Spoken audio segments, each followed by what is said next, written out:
Hello, everyone. We are now moving into persuasive speaking, and I'd like to introduce three concepts brought to you by Aristotle on how to be the most persuasive speaker you can be. I asked you in our textbook to think a little bit about all the ways every single day you come into a persuasive situation. In fact, we cannot avoid persuasion. It might be our children asking us if they can stay up later, or it could be a neighbor asking if they could erect a fence that would be partially on our property.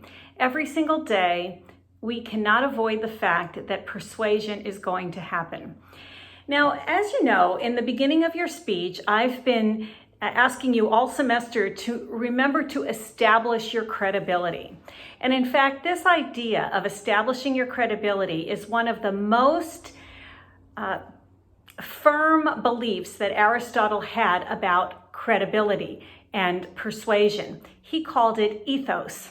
He believed that a person can only be as persuasive as their credibility will demand. So, for example, if I were to give you a speech on the benefits of eating meat, and you would know that I'm a lifelong vegetarian, my credibility on that topic is very, very low, so you may not believe me at all.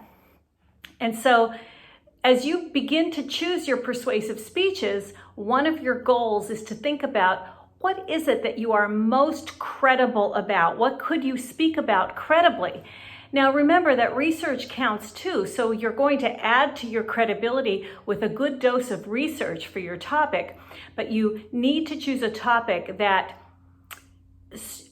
promotes your credibility, that is in line with what you believe in and what you know about. The second term that Aristotle really believed in when it comes to persuasion is logos, L-O-G-O-S. Some people say logos, I say logos. And logos means the logical argument. Does what you are saying make sense? Now, every day we can turn on the news and we can find examples of people blowing apart the logical argument that some politicians are trying to make, especially in the age of coronavirus, when many things are not completely understood about coronavirus. But when you are trying to persuade, your main goal is to put together your arguments in a way that makes sense for your listeners. In fact, you may even ask your audience as you are making your persuasive arguments, does that make sense to you? Because many politicians will try to lay out arguments about the economy or education or healthcare, and they want to make sure that their constituents understand and can make sense of their arguments. And finally, pathos, sometimes pronounced pathos. Some people believe this is the most powerful of the three terms that Aristotle believed make up persuasion. Pathos has to do with emotion. Now, I want you to think about the last time you made a purchase based on emotion. We do it all of the time.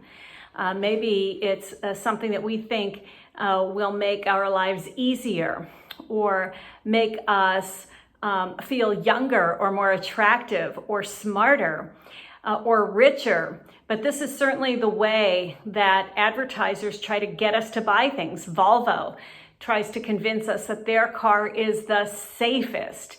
Hair care products or skincare products try to convince us that we will have a more youthful, beautiful appearance if we use these products. So what are they appealing to? They're appealing to our emotion.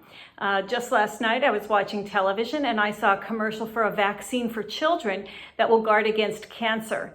And the parents are presenting their case that they got this vaccine for their children because they care about their children, they love their children.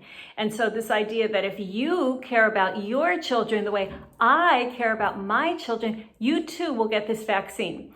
So as you construct your persuasive outlines in this class, I want you to think about your credibility, your logical argument, and the emotion that you are using to do so. Aristotle called it ethos, pathos, logos. And I would like to see that present in your persuasive speech.